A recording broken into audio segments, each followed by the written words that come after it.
Chapter 26, Turtle's Trial. Who was furious? "Haven't we had enough game playing?" he complained. "And led by a confessed bomber, no less." Judge Ford rapped for silence with the walnut gavel presented to her by associates on her appointment to a higher court. Higher court? This was the lowest court she'd ever presided at. A 13-year-old lawyer, a court stenographer whose records in Polish, and the judge in African robes. Oh well, she had played Sam Westing's game, now she would play Turtle's game. The similarity was astounding. Turtle not only looked like her Uncle Sam, she acted like him. "Ladies and gentlemen," Turtle began, "I stand before this court to prove that Samuel W. Westing is dead and that Sandy McSuthers is dead, but Crow didn't do it." Pacing the floor, hands behind her back, she confronted each of the heirs in turn with a hard stare. The heirs stared back, not knowing if they were the jury or the accused. Grace Wexler blinked up at her daughter. "Who's that?" "The district attorney," Jake replied. "Go back to sleep." Now frowning, now smiling, a secret smile, Turtle acted the part of every brilliant lawyer she had seen on television who was about to win an impossible case. The only flaw in her imitation was the occasional rapid twist of her head. She liked the grown-up feeling of short hair swishing around her face. "Let me begin at the beginning," she began. "On September 1st, we moved into Sunset Towers. 2 months later, on Halloween, smoke was seen rising from the chimney of the deserted Westing house.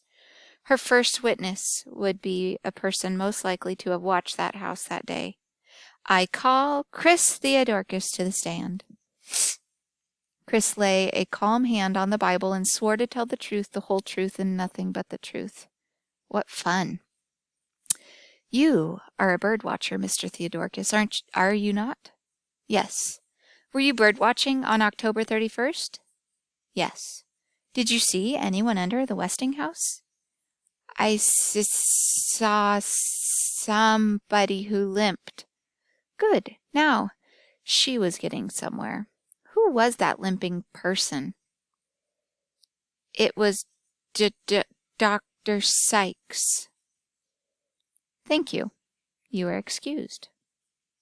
Turtle turned to her audience. "Dr. Sykes was Sam Westing's friend, a witness to the will, and his accomplice in this game. On the day in question, he limped into the Westing house to build a fire in the fireplace. Why?" Her next witness might answer that. Judge Ford instructed the witness to remove his aviator's helmet. His gray hair was tousled but barbered. "And place your gun in the custody of the court."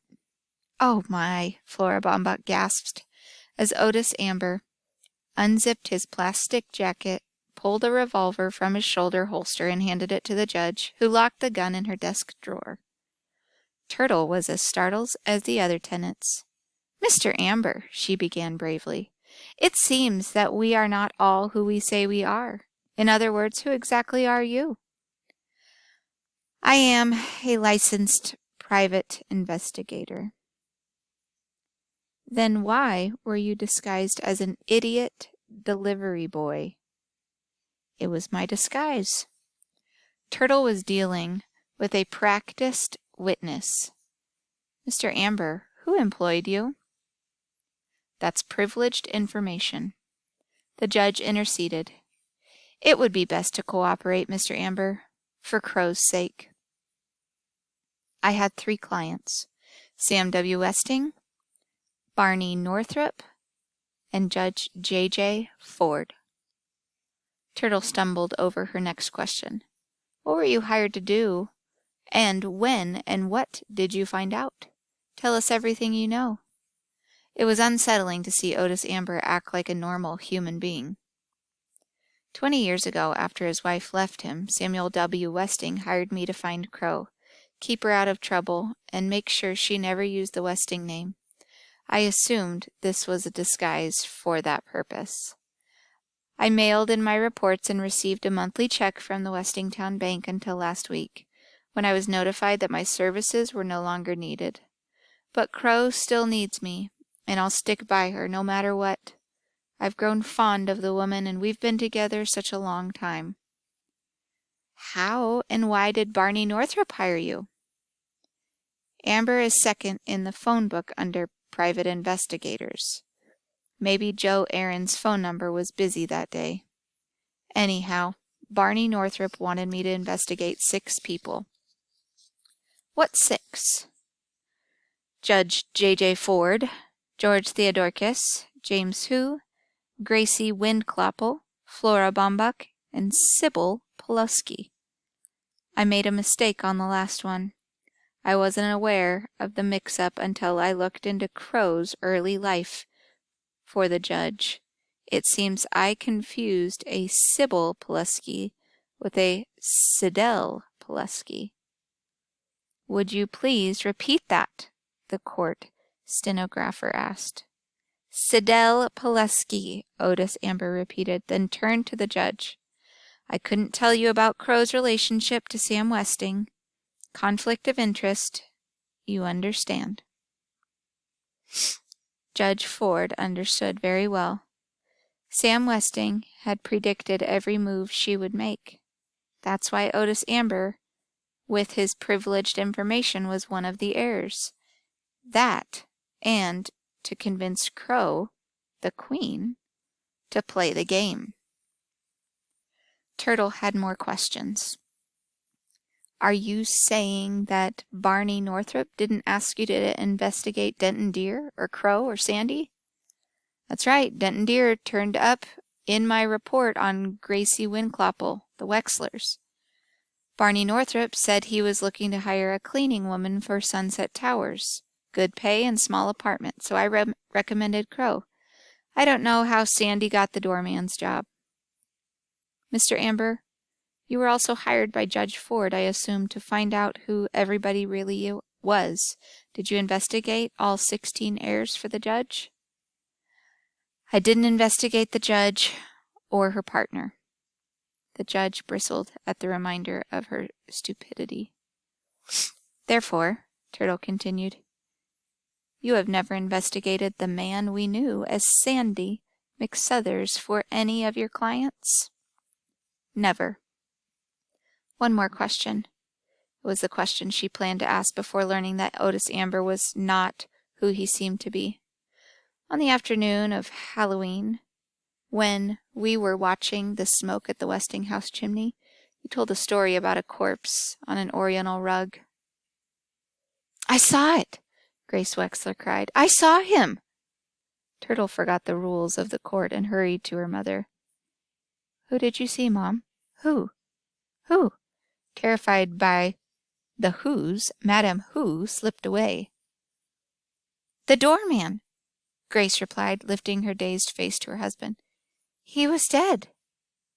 On an Oriental rug, Jake. It was awful." Jake stroked his wife's hair. "I know, Gracie. I know." Turtle returned to her witness. "Mr. Amber, did you tell that spooky story to dare one of us to go to the Westinghouse that night?" "Not really. Sandy told me the story that morning, and we decided to scare you kids with it, being Halloween." "Thank you, Mr. Amber. You may step down." Step down was a term used in court. The floor was level here. Turtle turned to her baffled audience. A fire was started in the fireplace to call attention to the deserted house. Then a spooky story was told to dare someone to go into the house. That someone was me. I sneaked in the house, followed Dr. Sykes' whispers, and found the corpse of Samuel W. Westing in bed. I now call D. Denton Deer to the stand. Turtle stared at her most unfavorite heir. "Intern Deer, you saw the body of Sam W. Westing in the coffin. Did he appear to have been poisoned?" "I could not say. He was embalmed." "You are under oath, Intern Deer. Do you swear that the body of Samuel W. Westing was embalmed?" What kind of trick question was that? I cannot swear to it. No, I did not examine the body in the coffin.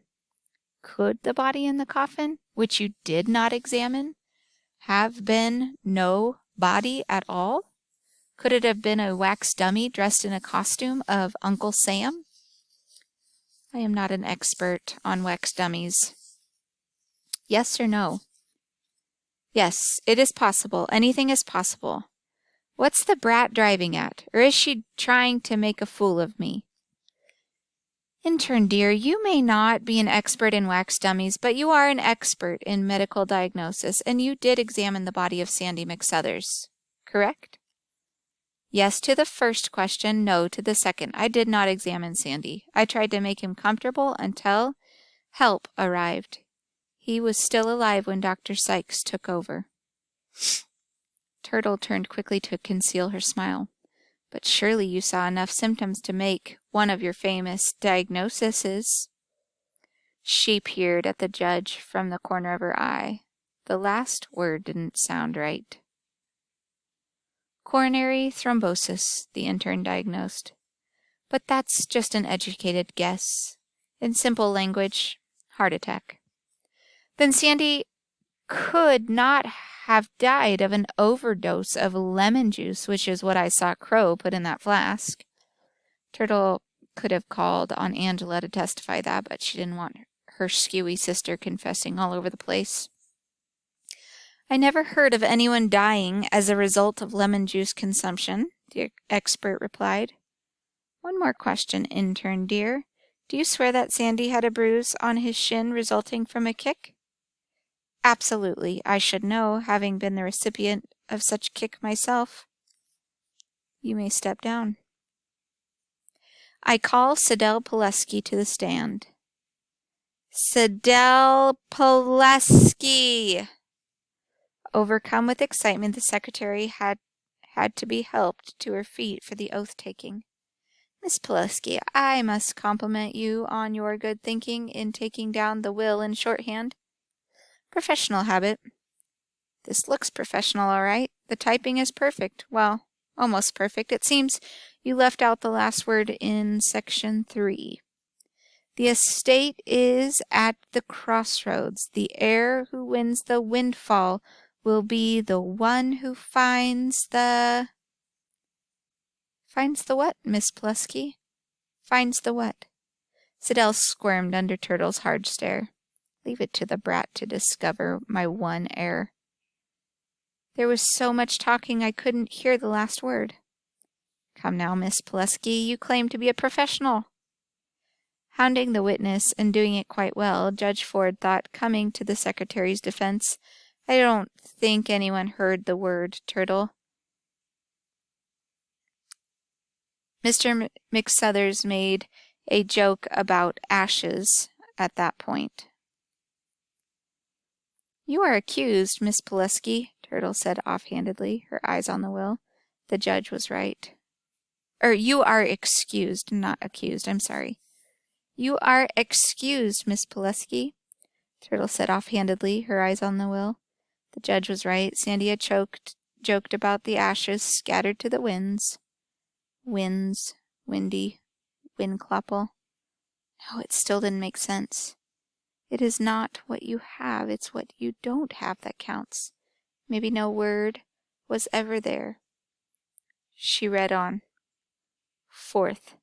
Hail to thee, O land of opportunity! You have made me the son of poor immigrants, rich, powerful, and respected. So take stock in America, my heirs, and sing in praise of this generous land. You too may strike it rich, who dares play the Westing game. 5th. Sit down, Your Honor, and read the letter this brilliant young attorney will now hand over to you. Judge Ford, could you introduce as evidence the letter that brilliant young attorney handed over to you? It is just the usual certification of sanity signed by Dr. Sykes, the judge replied as she removed the envelope from her files. But the letter was gone. The envelope now contained a receipt. Check received, November 1st, $5,000. Check received, November 15th, $5,000. Total amount paid by Judge Ford, $10,000. Cost of educating Josie Joe Ford, minus $10,000. Amount owed to Sam Westing, $0. I'm afraid the original letter has been replaced by a personal message. It has no bearing on the case, and— Yes, please, a trembling Madame Hu stood before the judge. For to go to China? She said timidly, setting a scarfed bundle on the desk. Weeping softly, the thief shuffled back to her seat. The judge unknotted the scarf and let the flowered silk float down around the booty. Her father's railroad watch, a pearl necklace, cufflinks, a pin, an earring set, a clock. Grace Wexler's silver cross never did turn up. My pearls! Flora Baumbach exclaimed with delight. Wherever did you find them, Madame Hu? I'm so grateful. Madame Hu did not understand why the round little lady was smiling at her. Cautiously she peered through her fingers. Oh! The other people did not smile. They know she is bad, and Mr. Hu, his anger, is drowned in shame. Perhaps stealing is not considered stealing in China, Sidel Pulaski said in a clumsy gesture of kindness. The judge rapped her gavel. Let us continue with the case on hand. Are you ready, counselor? Yes, Your Honor. In a minute. Turtle approached the frightened thief. Here. You can keep it. With shaking hands, Madame Hu took the Mickey Mouse clock from Turtle and clutched the priceless treasure to her bosom. Thank you, good girl. Thank you, thank you. That's okay. The heirs were anxious for the trial to continue. They pitied the poor woman, but the scene was embarrassing. 1/2 hour to go. Turtle was so close to winning she could feel it, taste it, but still the answer eluded her. Ladies and gentlemen, who was Sam Westing? She began. He was poor Windy Windclopple, the son of immigrants. He was rich Sam Westing, the head of a huge paper company. He was a happy man who played games. He was a sad man whose daughter killed herself. He was a lonely man who moved to a faraway island. He was a sick man who returned home to see his friends and relatives before he died. And he did die, but not when we thought he did. Sam Westing was still alive when the will was read. The judge rapped for order. Turtle continued. The obituary, probably phoned in to the newspaper by Westing himself, mentioned 2 interesting facts. 1. Sam Westing was never seen after his car crash. 2. Sam Westing acted in 4th of July pageants, fooling everybody with his clever disguises. Therefore, I submit that Sam Westing was not only alive, Sam Westing was disguised as one of his own heirs. No one would recognize him. With that face bashed in from the car crash, his disguise could be simple. A baggy uniform, a chipped front tooth, broken glasses. Sandy? Does she mean Sandy? The judge had to pound her gavel several times. Yes, ladies and gentlemen, Turtle went on. Sam Westing was none other than our dear friend Sandy, the doorman. But Sam Westing did not drink, you say? Neither did Sandy. I used his flask on Halloween, and there was a funny aftertaste in my pop, but not of whiskey. I know how whiskey tastes because I use it for toothaches. It was medicine. Sandy was a sick man, and the flask was a part of his disguise, but it also contained the medicine that kept him alive. Turtle surveyed her stupefied audience. Good, they bought her little fib. As I said earlier, I saw Crow fill the flask with lemon juice in the kitchen, but I saw something even more interesting on my way back to the game room. I saw Sandy coming out of the library. Sam Westing, as Sandy, wrote the last part of the will after the answers were given, then locked it in the library desk with a duplicate key. But what about the murder, you ask? Turtle said, even though no one had asked. There was no murder. The word murder was first mentioned by Sandy to put us off the track. I did not die of natural causes, the will says. My life was taken from me by one of you. Sam Westing's life was taken from him when he became Sandy McSuthers, and Sandy died when his medicine ran out. Turtle paused in a pretense of letting the heirs mull over her last words, trying to figure out what to do next. Why did Turtle leave out Barney Northrop? The judge wondered. She knows Northrop and McSuthers were the same man because of the bruised shin. Either she doesn't want to confound the jury, or she has no more idea than I have why Sam Westing had to play two roles. Why did Sam Westing have to play two roles? Turtle wondered. He had a big enough part as the doorman without playing the real estate man as well. Why two roles? No, not two, three. Wendy Winkloppel took three names. 1, Sam W. Westing. 2, Barney Northrop. And 3, Sandy McSuthers. The judge had a question. Surely Mr. McSuthers could have had his prescription refilled, or are you implying he committed suicide? Pardon me? Turtle was searching the will. The estate is at the crossroads. The heir who wins the windfall will be the one who finds the 4th. That's it. That has to be it. The heir who wins the windfall will be the one who finds the 4th. Wendy Winkloppel took 4 names, and she knew who the 4th one was. Keep calm, Turtle. Alice, Tabitha, Ruth, Wexler. Slowly, very slowly, turn toward the judge, act dumb, and ask her to repeat the question. I'm sorry, Your Honor. Would you repeat the question? Turtle knows something. The judge had seen the expression before. Sam Westing used to look like that just before he won a game. I asked if you consider Sandy's death a suicide. No, ma'am, Turtle said sadly. Very sadly. Sandy McSuthers, Sam Westing, suffered terribly from a fatal disease. He was a dying man who chose his time to die. Let me read from the will. 6th. Before you proceed to the game room, there will be 1 minute of silent prayer for your good old Uncle Sam. Ladies and gentlemen, heirs, for we all inherited something, let us bow our heads in silent prayer for our benefactor, Sam Westing. Alas, Sandy the doorman.